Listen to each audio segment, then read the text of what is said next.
Hey tubers, so I've got my brake booster out of my Mustang. It's pretty easy to remove. It sits in there like this. You can see the rust is all at the bottom.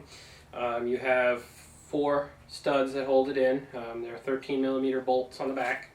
And the clip, this actually goes on the brake pedal, is a pin that holds it in. So you pull the pin out, there's a nylon bushing, you pull that out, and then this just pops to the side and that comes out.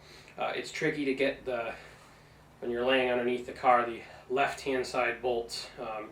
Basically, if you've taken the clutch assembly, clutch pedal assembly, out of one of these cars before, or you've converted an automatic to a manual, you know what I'm talking about because you've been underneath, and I'll try and get some pictures to throw in the video.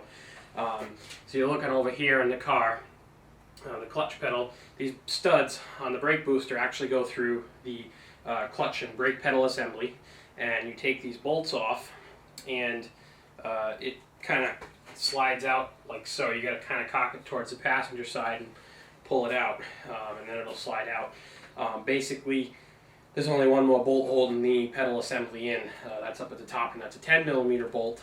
It's pretty easy to take the assembly out once you've gone that far. I don't need to take the assembly out on this car because I'm only taking this out to clean up some of the rust, and I'm probably going to replace this while I'm at it, so I'll have a fresh one because it is kind of a pain in the neck to change.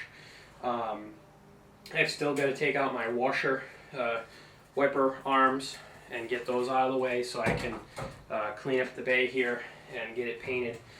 These are not too difficult to remove. I think they're 8mm bolts all around, and then you have to disconnect the linkage. So once I do that, I've only got the fuel lines to take out, disconnect. I've got to siphon the tank because there's still fuel in it.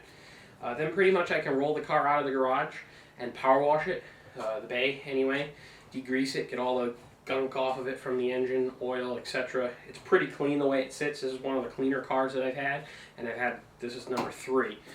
You've seen the blue one in previous videos, and that's now a parts car. I pretty much picked that one clean.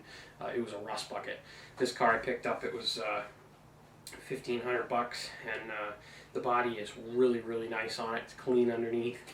A little bit of surface rust here and there, but I've got it in the garage now, so that will straighten out quite a bit of it, keeping it out of the weather.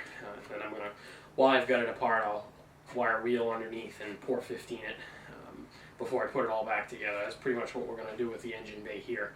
So stay tuned for more information, guys.